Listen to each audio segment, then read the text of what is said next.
दिल्ली विधानसभा चुनावों में इंडिया गठबंधन की पार्टीज के बीच का जो द्वंद्व है वो खुलकर सामने आ गया है और ये दिल्ली चुनाव से ठीक पहले सामने आया है। ये अलग बात है कि इससे पहले भी बीच बीच में हमने देखा कि किस तरीके से इंडिया गठबंधन में, इंडिया ब्लॉक में जो तमाम चीजें हैं वो निकलकर सामने आई है।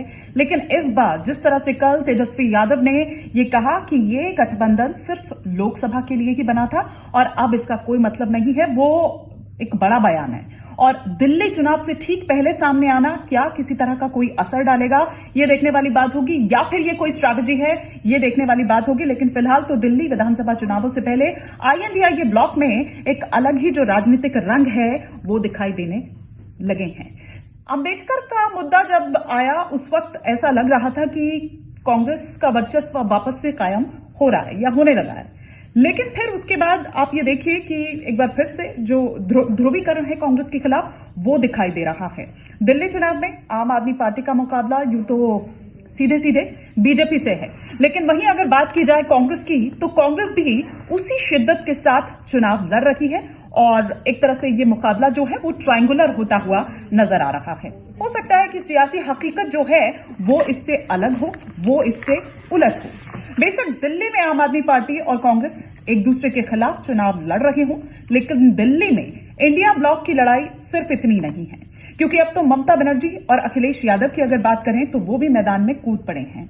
आपने हरियाणा और महाराष्ट्र चुनावों के दौरान देखा होगा कि कांग्रेस नेता राहुल गांधी का जो नेतृत्व है उसे बिल्कुल उस क्षमता पर सवाल उठाने शुरू कर दिए थे। जो इंडिया ब्लॉक के सदस्य हैं, तमाम जो बाकी दल हैं, उसमें उन्होंने साफ तौर पर यह कहा कि कमान बदल देनी चाहिए। इस चीज का शरद पवार ने भी स्वागत किया था, सपोर्ट किया था। इस चीज पर लालू यादव ने भी कहा था, बल्कि लालू यादव तो ये कह रहे थे कि ममता बनर्जी को सौंप देनी चाहिए इंडिया ब्लॉक की जो कमान है, उनको इसका नेतृत्व करना चाहिए। अब लोकसभा चुनाव दिल्ली में आम आदमी पार्टी और कांग्रेस मिलकर लड़े थे, लेकिन विधानसभा में तस्वीर ये नहीं है। विधानसभा में तस्वीर बिल्कुल दूसरी है। आपको समाजवादी पार्टी और TMC दोनों ने ही समर्थन किया है। केजरीवाल ने उनका धन्यवाद भी दिया है।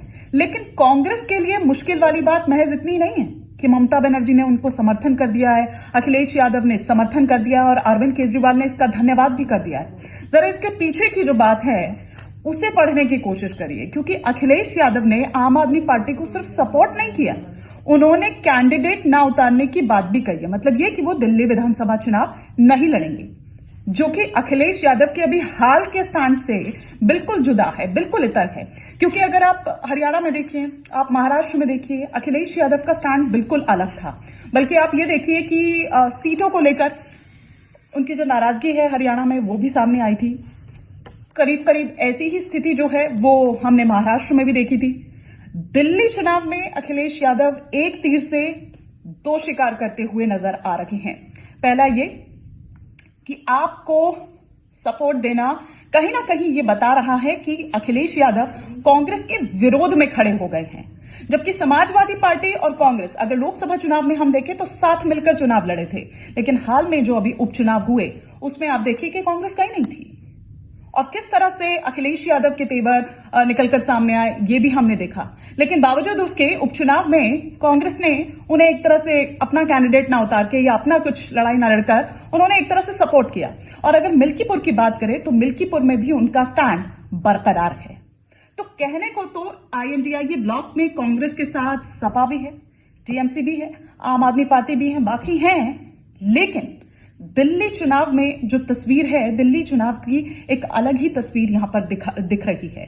दिल्ली चुनाव अलग तस्वीर दिखा रहा है। अच्छा होता कि राहुल गांधी यहां अरविंद केजरीवाल को सपोर्ट कर देते।